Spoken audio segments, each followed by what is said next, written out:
नमस्कार, channel message from Cosmos किस तरह का है आज के लिए, आज के दिन के लिए आपने अपने मोमेंटम को चेंज करना है, शिफ्ट करना है अपनी हर एक चीज को। शिफ्टिंग में थोड़ी सी डिफिकल्टीज आएंगी, लेकिन एनर्जी को शिफ्ट तो ज़रूर करना है, क्योंकि ये कुछ ना कुछ अनफॉर्चुनेट चीज़ें आपकी लाइफ में आ रही हैं। मतलब आप नहीं चाहते हैं बहस करना, लड़ाई झगड़ा करना या किसी से रिश्ता ख़राब करना, लेकिन वो हो जा रहा है। ये फियर बेस्ड एनर्जी है आपकी, जो कि आप किसी और पर ब्लेम करके वो चीज़ सॉल्व आउट करना चाहते हैं, लेकिन वो सॉल्व नहीं हो रहा, गड़बड़ हो रही है। रनिंग चेजिंग की स्टेज में अगर आप हैं और आपका काउंटर पार्ट आपसे दूर जा रहा है ड्यू टू अनकॉन्शियस फियर, है ना, तो इस वजह से आपका रिपल्शन शुरू हो जाता है कि ऐसा क्यों, वैसा क्यों, मेरे अंदर तो नहीं है, वो क्यों नहीं सुधरते, वो क्यों नहीं चेंज होते, why he can't step out, है ना। तो इस तरह का जो ये अट्रैक्शन वाली बात है, एक अट्रैक्शन भी है, डिस्ट्रैक्शन भी है, अटैचमेंट भी है, डिटैचमेंट भी फील होता रहता है। दोनों चीज़ें, डुअलिटी जो है ना, ये इसमें चलती रहती है। आप दो पलड़ों में, जैसे शीशा झूला नहीं होता, बस उसी में ही आप झूलते रहते हैं। क्यों? क्योंकि इस तरह की हैवी एनर्जी आप दोनों के बीच में रहती है। और ये वांट्स एंड नीड्स को समझने के लिए जर्नी बनी हुई है कि समझो भाई इसको exactly what is love and what is fear, क्या चाहते हैं, क्या क्या ज़रूरत है, वो दोनों चीज़ों को समझना होगा। ऐसे ही आपका काउंटर पार्ट भी आपको पुश कर रहा है कि दूर हो जाओ मुझसे बात मत करो, जाओ यहाँ से जाओ। तो इस तरह की अगर ऐसी एनर्जी हो रही है, आपका डिवाइन मस्कुलाइन इस तरह से भी बात कर रहे हैं, मतलब आपको लग रहा है ये क्या बदतमीजी है ना तो ऐसा भी है, तो ये कोई बात नहीं, ये हो रहा है।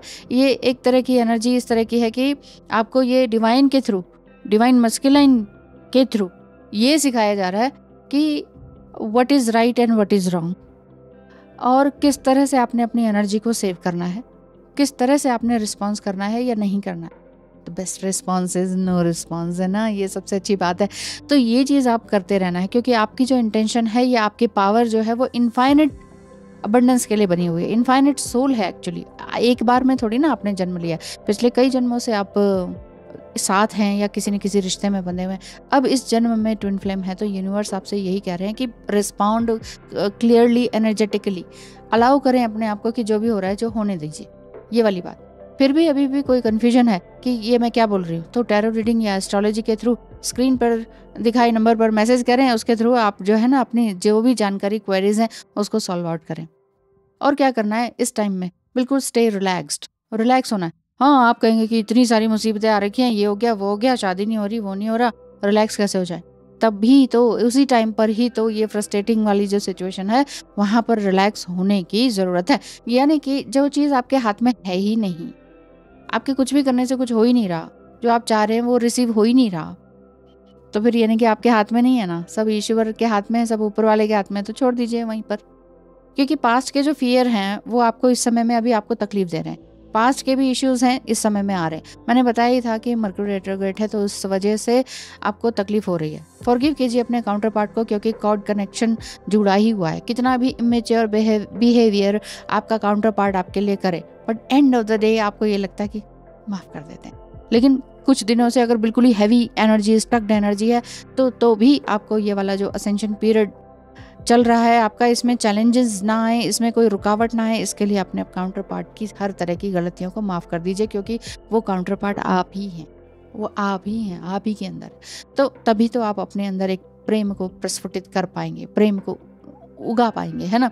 तो जब आप इस तरह के सीन में, सिनेरियो में आप चल रहे हैं, तो आपने बिल्कुल भी अपने अदर अब सेल्फ लव को बिल्कुल भी नहीं भूलना है, और ऐसा भी नहीं करना है कि हाँ जो तुम कहो वही करेंगे, तो वो वाली चीज़ भी नहीं है। क्योंकि देखिए मर्क्यूरी रेट्रोग्रेड है, बुध वक्री है, जिस वजह से सभी तरह के बादल जो है ना आपके सामने अभी आएंगे और क्लियर आउट होंगे। धीरे धीरे सब कुछ छटनी होती चली जाएगी, हाईएस्ट पाथ की तरफ आप मूव करते चले जाएंगे, इंक्लूडिंग योर ट्विन फ्लेम। आप ही नहीं, आपका ट्विन फ्लेम भी। तो ट्विन फ्लेम कह रहे हैं कि मुझे थोड़ी सांस लेने दो, मुझे ऑक्सीजन चाहिए, क्यों बार बार पूछती रहती हो। तो क्या करना है, क्या नहीं करना है, नहीं करना है तो वो यही करना है कि ओवर थिंकिंग नहीं करनी है, उनके लिए कुछ गलत शब्द नहीं लिखने हैं, कोई गलत मैसेज नहीं लिखना है, और बिल्कुल भी स्ट्रेस में नहीं आना है। ये कलेक्टिव एनर्जीज हैं जो कि स्ट्रेस को लेकर आ रही है, तो स्ट्रेस में नहीं आना है। और अपने थॉट्स को बिल्कुल ही किसी पर थोप नहीं देना है, बिल्कुल बॉस नहीं बन जाना है, अग्रेसिव नहीं होना है, क्योंकि अग्रेसिव होने का टाइम चल रहा है। और वैसे भी जो आपकी जो थ्योरीज हैं, आपके अपने पर्सपेक्टिव है, आपका जो थॉट्स हैं, वो किसी किसी के ऊपर बताना नहीं है, और ये भी नहीं करना है ट्विन फ्लेम को सुनो सुनो हम ट्विन फ्लेम है, चलो तुम कुछ सुनो, तो वो कहेंगे कि सो व्हाट, ट्विन फ्लेम है तो। समटाइम आपका ट्विन फ्लेम मैरिड है तो वो कहेंगे अब क्या करें फिर, टैग लगा के थोड़ी घूमेंगे, ट्विन फ्लेम है तो ठीक है लेकिन 5D का रिलेशनशिप है, वाइफ और बच्चों को कहाँ छोड़ूं। तो ये बहुत सारी बातें हैं। तो परमानेंट मिक्स रिएक्शन आपके साथ हो रहा है, इसीलिए प्लीज परमानेंट जो चीज़ है ना वो है चेंज। तो चेंज लाते रहिए अपनी लाइफ में और चेंज करते रहिए और चेंज को पाते रहिए। Just receive, ask and receive, बस आपने और किसी से नहीं करना, किसी ह्यूमन बीइंग से आस्क नहीं करना, just ask to the God and just receive the peace into your mind, right. Thank you so much. ध्यान रखिए अपना, बहुत बहुत ध्यान रखिए अपना, क्योंकि ये वाला समय थोड़ा क्रूशियल है, थोड़ा चैलेंजिंग है। हो सकता है कहीं ना कहीं से आपको कुछ खबर आ रही है कि ये क्या हो रहा है, वो क्या हो रहा है, कुछ एस्ट्रोलॉजिकल रीडिंग भी आपको बॉडी डाउन कर रही है, डिप्रेस कर रही है, क्योंकि आपके साथ कुछ आगे कुछ बहुत अच्छा नहीं दिख रहा है कुछ साल 6 महीने में। तो आपको लग रहा होगा कि क्या है यार, सारी जिंदगी ऐसी, अभी और कष्ट। तो इसलिए अभी घबराइए मत, कष्ट आता है ना तो सुख भी आता है ना, दुख है तो सुख है, सुख है तो दुख है, ये दोनों ही चीज़ें हैं, ये आपको मालूम है, जस्ट एक्सेप्ट करना है, ठीक है ना। मैं भी आप सबके लिए प्रे करती हूँ, ठीक है। थैंक यू सो मच, धन्यवाद।